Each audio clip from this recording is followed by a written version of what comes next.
Welcome to the place where brains collide with science, wit, and a nerdy vibe. I'm Dr. Angel. Let's dive in where psychology meets a clever spin. Stay curious, be kind, and keep your mind nerdy. Ever walked away from a conversation feeling like you just got emotionally pickpocketed, but you're not quite sure how? Like you came in with confidence and left wondering if your brain just made it all up? Yeah, you're not crazy. You're probably dealing with subtle toxic traits. Hi, Nerdy Minds. I am Dr. Angel, and welcome back to Nerdy Psychology, where we decode mental health with a healthy dose of brain science, sarcasm, and, well, self compassion. This is episode 5, our grand finale of the Subtle Toxic Traits series. If you've been nodding along or side eyeing your phone, buckle up for today's breakdown. From kindness with strings to the slow burn of being conversation bombed by a human podcast with no off switch. Don't forget to hit that subscribe and join our quirky, curious, emotionally liberated crew because you deserve relationships that feel like safety, not sabotage. Belittling behavior. They make you feel foolish, small, or too much, extra. Belittling behavior is when someone uses sarcasm or backhanded compliments or subtle jabs to make you feel, less than, unintelligent, unworthy. It often hides behind jokes or fake concern, like saying, "You actually look decent today," or "Are you sure you're qualified for that?" Over time, these comments just chip away at your confidence and they leave you second guessing your worth. And they do this in both big and small ways. You express excitement about your new idea, and they roll their eyes and say, "Oh, you and your projects. What?" This can get super overwhelming, and really just it's that subtle thing, it's that subtle toxic trait that just keeps chipping away at relationship. And so often we continue to allow those in our world because we don't even see them as a problem because they're almost so normalized for us. Conversation hoarders. These people literally dominate discussions and they don't ask how you are. They're conversation hoarders. They're the me show all the time. Conversation hoarders are people who dominate dialogue by making everything about me, me, me, me, me, me, me, me, me, me. And they often don't really realize they're doing that. And they very, very rarely even ask about you or how you're doing. And if you are talking or sharing, they'll interrupt when you're sharing. And somehow they'll turn it all back around and bring that topic right back to, them, their latest crisis or a success or an opinion or something their kids did or something that happened at their job or whatever. The issue isn't that these people just talk a lot. It's that they show little interest in, you, the other people in the conversation or the other person in the conversation. It kind of reminds me of like those little kids that when they're learning to do things and they always want that parent to watch them do the thing. I remember when my boys would like we're learning how to do different jumps and stuff in the pool. And I was always like, "Mom, watch me, watch me do this, watch me do that, watch me do this." And as a parent, I love sitting there and just watching them learn and explore and mess up and try again. And it was fun watching that process. But these are grown adults and they're doing that same thing of look at me, look at me, look at me, watch me, watch me, watch me. And so that gets exhausting. That's a one-sided thing, and it's very toxic. And again, leaves you going all the way back to the first trait we talked about was taking that energy away from you. So you meet to catch up. They talk about their breakup for 45 minutes, totally straight. And then they're like, oh, anyway, I got to go. And they've never even asked about you. Yeah, not okay. Or every time you try to talk, they jump in with a story that relates, but ends up being twice as long. And it's about, them. Like you say, I've been having trouble sleeping. And then they cut in with, same. Last night, I stayed up till 3 a.m. binge watching that new true crime series. It's probably anxiety from all that pressure at work. I've been managing a team of 12 people now. 10 minutes later, and you're just like, uh huh, uh huh, uh huh, sipping your drink, uh huh. What? Why is this toxic? This behavior just teaches you that your voice doesn't matter. It doesn't matter in the relationship. It can make you feel invisible, undervalued, misunderstood, like you're the audience for them, and everything in their world is important and prioritized, and your world is invisible and minimized and not a priority. You cannot be the audience member in someone else's emotional theater. It doesn't work. And over time, you stop sharing things altogether. You minimize your own needs. You start taking your experiences just to stop to maintain this relationship, and you're not really participating in healthy communication. I know we've done talks on this. It requires reciprocity. It is not performative. It is not a performance. It is not one-sided. How about pushy and not respectful? They chorus people instead of supporting people. That's very manipulative in nature. So you don't want to go out and they pressure you. You're no fun anymore. Don't be that person. I can't believe you would do this to me. Or if you really cared, you would just do this with me. The goal is they're just trying to make you feel selfish, unreasonable, use guilt for, saying something you need, and then they're trying to manipulate you to do what they want you to do.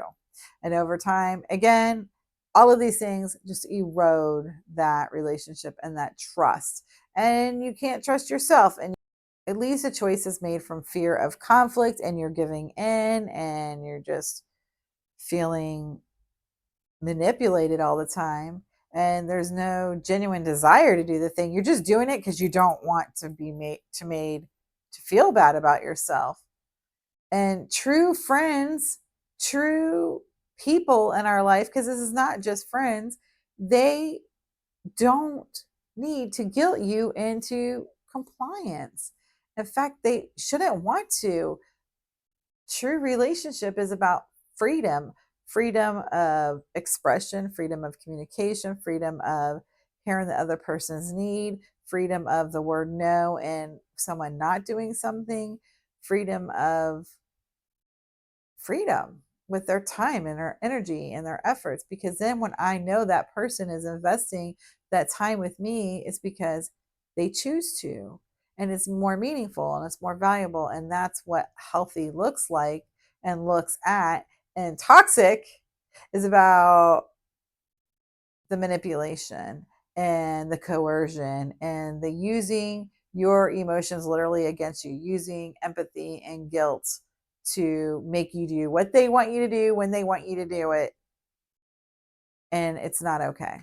I can tell you, I went on a girls' trip, and there was one of the women and on our cruise that this was how they related. They were very much into that coercion and guilt to get you to do whatever it was they wanted you to do. And I was the person on the trip that likes to go to bed a little earlier. And so I work to stay up. So at home, I go to bed pretty early. I'm a 9 o'clock at night kind of girl. And on the girls' trip, I worked really hard. I wanted to stay up till midnight, but that was kind of my boundary. I couldn't do past midnight. I didn't want to do past midnight.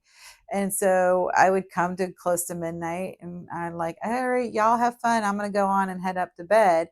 And this person was always like, I can't believe you would do this on the girls' trip. We never get time like this. And why wouldn't you want to have fun with us? And what's wrong? And like really played it out. And I had to look and tell her, I'm like, I'm sorry that you feel that way, but this is not going to happen. Like, but that whole trip stunk because I constantly had to fight a boundary to go to bed and take care of my health needs and my body needs. And honestly, that was the last girls trip I went on with that person because it just was exhausting to me to constantly have to deal with it. And I told her, I'm like, I can give what I can give, and I'm not going to give what I can't give. And I don't care that y'all stay up till 2, 3, 4, and 5 in the morning, come rolling in loud. It doesn't even bother me, but I can't. And it just didn't work. And so, honestly, that's what happens in those situations. You either have to fight to set the boundary constantly and redirect the boundary constantly because you know it's not something you're doing wrong, but you have to be able to sit in that space, and it's not a comfortable space to have to sit in because you're constantly having to redirect a boundary and reflect something that's coming at you, or you give in, and either way it stinks. The next toxic trait is kindness with strings. This is one of those things I hear a lot of people in the counseling room is I never ask anyone for help because I'm going to owe them. Why would you think that? Because they have experienced kindness with strings. Kindness with strings is when someone does something nice, not because they genuinely care, but to gain leverage, to guilt you, to expect something in return. So it's generosity, but it's not because it's transactional. It's wrapped in warmth, but it's rooted in control and manipulation, honestly. Like an example, they help you move, but then they repeatedly mention for months later, especially when they want a favor in return. So it looked like, wow, I am so appreciative of my friend helping me move on the surface, but then underneath, it's manipulation and it's disguised as goodwill. This one can really isolate us because what happens is over time, the more we've had this, the more we're like, I don't want any help from other people. I don't want to owe anybody anything. I don't want this used over my head or dangled over me. I'll just take care of it. And so then we learn to separate from support and isolate from support because we don't want to be on that end of that manipulation and that control and that debt that they make us feel like we owe them. And that's, first of all, highly toxic and not okay. And so when we do things for someone, it needs to be a gift. I did this for you. This is out of my kindness and generosity of my heart with no expectation of them being able to give us something in return. And if we're expecting things for return, it's transactional. We need to let them know that up front because it's what happens is we end up continuing to not it just puts us in a cocoon and isolates us away from people because now I could use help, but I'm not sure if your help is genuine or if your help is controlling, manipulative, or making me feel bad that I needed help. Like sometimes people just disgrace them. Oh, remember when I helped you because you couldn't? Well, we're human. We all have highs, we all have lows, we all have strong times, we all have weak times. And when people use that over our heads, it just stinks. People who disregard our time disregarders, again with boundary busters, bubble busters, they just repeatedly just don't value your time or respect your time. So whether it's chronic lateness or last minute cancellation or expecting instant responses, it doesn't matter, call it what you want. It sends the message that, well, their schedule, their needs, their conveniences, these are the priorities, they matter, and yours doesn't. And so over time, it just, again, it creates a lot of frustration. imbalance, it leaves you feeling like your time and, well, by extension, you are not a priority in this relationship. And that just, what happens, it just erodes. It erodes not just relationships, like these toxic traits really erode our sense of self, our sense of self value, and our sense of self worth and self esteem.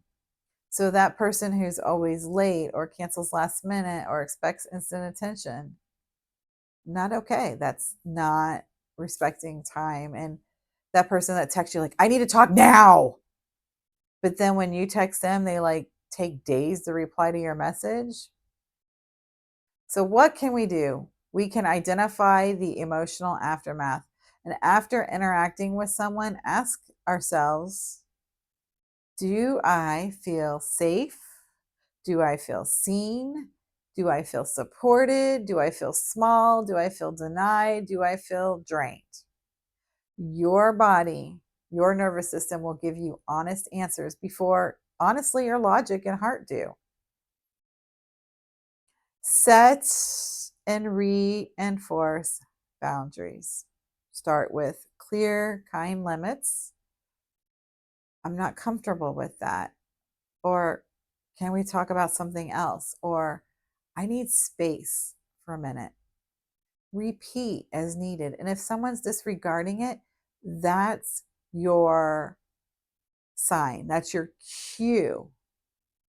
That's a clue.